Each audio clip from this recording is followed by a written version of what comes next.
Assalamualaikum warahmatullahi wabarakatuh. Alhamdulillahirobbilalamin, kita bisa melakukan pertemuan kembali ya di pertemuan selanjutnya. Kalau tidak salah ini adalah pertemuan keempat kita melalui KBM online ya. Sayang sekali sampai hari ini pun kita bisa belum bertemu tatap muka secara langsung. Jadi Ibu harap kalian bisa memaklumi dengan adanya pembelajaran seperti ini. Ibu hanya bisa memberikan penjelasan melalui video pembelajaran seperti ini ya. Nanti kalau kurang mengerti silahkan, Ibu juga sudah bilang boleh bertanya ya, entah itu melalui WhatsApp, entah itu melalui Telegram, ataupun komentar di forum Classroom yang sudah tersedia. Oke. Nah, materi kita masih sama dengan materi sebelumnya, yaitu tentang bilangan berpangkat dan bentuk bilangan berpangkat dan bentuk akar ya. Maaf, di sini harusnya Ibu tulisnya bentuk akar ya. Hanya saja kalau kemarin kita sudah membahas tentang sifat-sifat bilangan berpangkat, baik itu bilangan berpangkat dalam bentuk bilangan maupun dalam bentuk variabel ya, sudah dibahas ya dari istilahnya sifat perkalian, pembagian, pangkat ketemu pangkat, dan lain-lain ya. Soal-soalnya pun sudah Ibu berikan. Nah, sekarang yang kedua ya, pada pertemuan kali ini kita akan membahas tentang bentuk akar ya. Pada dasarnya bentuk akar itu adalah lawan dari bentuk pangkat. Contoh, misalkan Ibu punya di sini 2 pangkat 2 itu dihasilkan atau sama dengan 4. Artinya adalah 2 pangkat 2 itu artinya adalah 2 dikali 2 kali 2. Hasilnya adalah 4. Nah, lawan dari pangkat 2 ini adalah akar dari 4. Akar dari 4 yaitu sama dengan 2. Jadi kalau Ibu punya misalkan di sini 3 pangkat 2, ya kan, hasilnya adalah 9. Kalau gitu lawannya bagaimana? Lawannya adalah 3 pangkat 2 di sini ya, itu akan berubah menjadi bentuk akar ya. Nah, sekarang 9 di sini itu untuk yang di dalamnya. Jadi akar 9 adalah sama dengan 3 ya. Terus kalau Ibu punya 5 pangkat 2, lawannya adalah akar 5 ya. Jadi duanya ini sudah berubah menjadi bentuk akar ya. Jadi si duanya itu nggak usah ditulis lagi. Jadi sebenarnya di luar akar ini ada angka 2, hanya saja tidak tertulis ya. Akar 5 kalau dalam bentuk akar ya. Misalkan Ibu punya lagi 7 pangkat 2. Ini kalau dihasilkan dalam bentuk akar adalah akar 7, duanya itu sudah berubah menjadi bentuk akar. Kecuali apabila pangkatnya ini bukan 2, melainkan lebih dari 2, misalkan 3. Misalkan Ibu punya 8 pangkat 3. Kalau dibentukan akar jadi bagaimana? Lihat, di sini pangkatnya itu lebih dari 2. Oleh karena itu kita buat dulu akarnya. Akarnya akar berapa? 8. Karena di sini pangkatnya lebih dari 2, maka kita tulis pangkatnya di sini, pangkat 3. Contoh lagi. Berapa ya?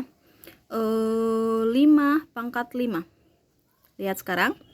Di sini pangkatnya masih tetap lebih dari 2, maka kita tulisnya adalah akar dari 5. Nah, pangkat 5-nya ditulis mana? Tulis di luar gitu ya. Berbeda lagi kalau misalkan Ibu punya 4 pangkat 2. Jadi kalau Ibu tulis ulang, karena di sini pangkatnya pangkat 2, jadi 2-nya itu berubah menjadi akar. Jadi tidak usah ditulis lagi menjadi apa? Akar 4 gitu ya.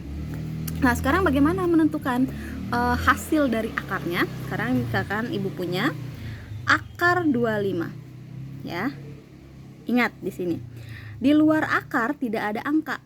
Ya kan? Kalau tidak ada angka berarti sebenarnya di sini ada angka berapa? Angka 2. Ya kan? Hanya saja dia tidak ditulis. Nah, sekarang akar 25 itu berapa? Karena di sini sebenarnya ada angka 2, cari bilangan kembar kalau dikalikan sebanyak 2 kali dia menghasilkan angka 25. Berarti otomatis 25 ini adalah 5 kali 5. Bilangannya kembar kan? Ini 5, ini 5, dan dikalikannya juga 2 kali, ya kan? Berarti akar 25 adalah 5. Ada lagi misalkan akar dari 100. Karena di luar akar tidak ada angkanya, berarti di sini sebenarnya adalah angka 2. Hanya saja tidak tulis. Cari bilangan kembar kalau dikalikan 2 kali hasilnya 100. Yaitu 10 kali 10. Hasilnya 100 kan? Berarti akar 100 adalah 10. Ya. Berbeda halnya dengan akar 8 pangkat 3. Nah, beda kayak gini ya. Artinya ini cari bilangan kembar kalau dikalikan sebanyak 3 kali hasilnya 8. Kira-kira berapa ya? Ibu ambil 2. 2 kali 2 kali 2. Lihat. Ibu kalikan bilangan kembar tersebut ya sebanyak 3 kali. 1, 2, 3 karena sesuai dengan pangkatnya, pangkat 3. 2 kali 2, 4. 4 kali 2, 8. Ternyata bilangan kembar tersebut adalah angka 2. Otomatis akar 8 pangkat 3 adalah 2. Oke. Misalkan lagi ibu punya akar 16 pangkat 4. Ini pangkat 4 ya. Artinya cari bilangan kembar kalau dikalikan sebanyak 4 kali hasilnya 16. Jadi bagaimana? Jadi kalau misalkan ibu punya, kalau coba kita 3 kali 3 kali 3 kali 3. 1, 2, 3, 4, 4 ya. Coba kalikan 3 kali 3, 9.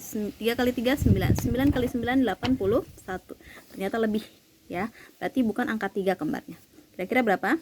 Coba kita kalikan 2. 2 kali 2 kali 2 kali 2. 2 kali 2, 4. 2 kali 2, 4. 4 kali 4, 16. Ternyata bilangan kembar tersebut adalah angka 2 karena dikalikannya sebanyak 4 kali sesuai dengan pangkat. Berarti akar 4 dari 16 adalah 2.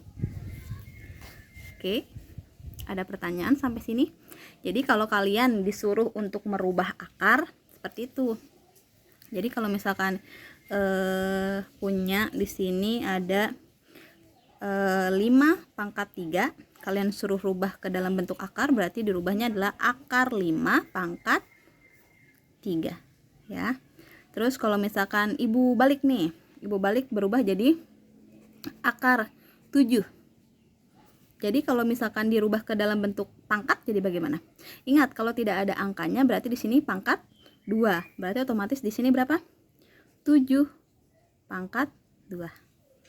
Gitu ya. Misalkan ibu punya lagi, sekarang pangkatnya bentuknya beda. Misalkan ibu punya lagi 10 pangkat 3 per 2. Pangkatnya pecahan sekarang. Ada pembilang, ada penyebut. Ada angka di atas, ada angka yang di bawah. Pembilangnya 3, penyebutnya angka 2.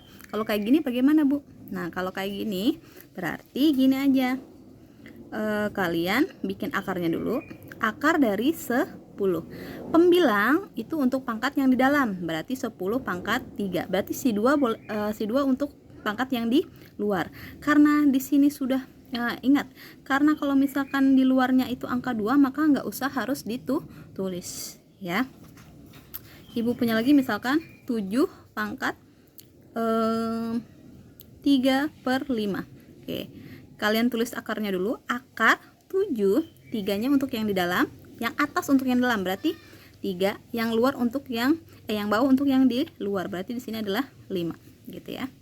Jadi ingat, yang atas itu untuk di dalam, yang bawah atau penyebut untuk yang di luar.